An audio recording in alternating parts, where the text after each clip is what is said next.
Hello and welcome to On the Beat. I'm David Wilson, the sports editor here at the Daily Orange, as always joined by Stephen Bailey and Trevor Haas. Stephen and Trevor will be in the Carrier Dome on Saturday as Syracuse takes on Wake Forest, coming off the bye week after a 56-0 loss to Georgia Tech.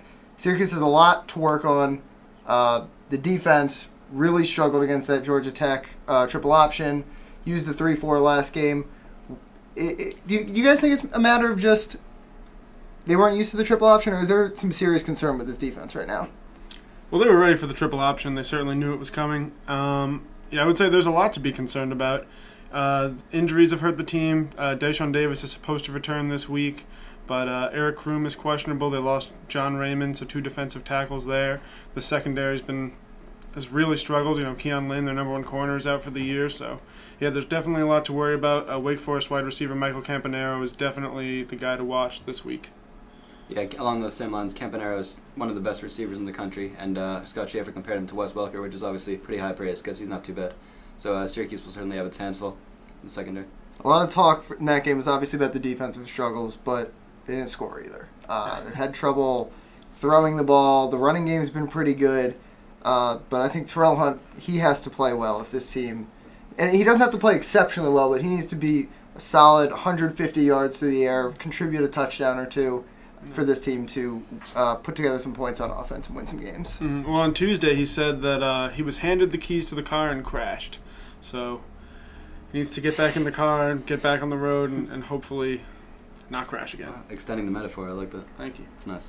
Yeah, I think, like you said, Hunt really doesn't need to do too much. If he tries to do too much, that's when he messes up. He just needs to be steady. And Tim Lester talks a lot about throwing the ball before the receiver gets to the spot and just kind of leading him. So he needs to do that more.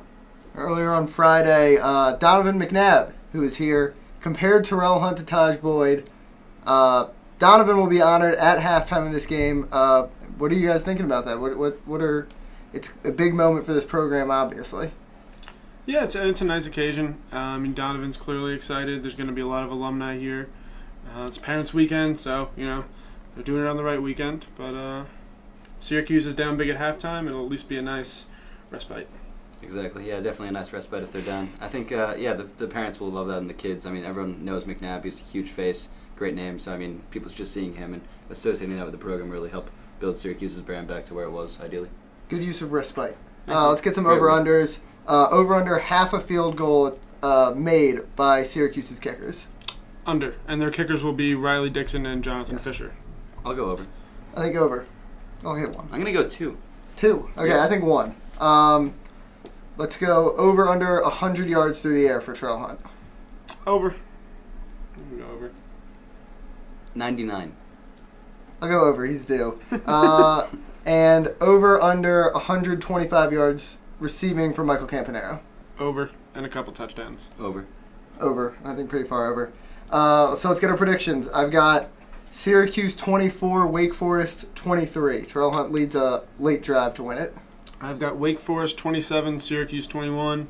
Campanero's just too much. Wake Forest is going to score. Yeah, I've got Wake Forest 31, Syracuse 20. Along those same lines, Campanero's just too good. Thanks again for tuning in. Remember to check our coverage out all weekend long at dailyorange.com/sports and on Twitter @DOSports.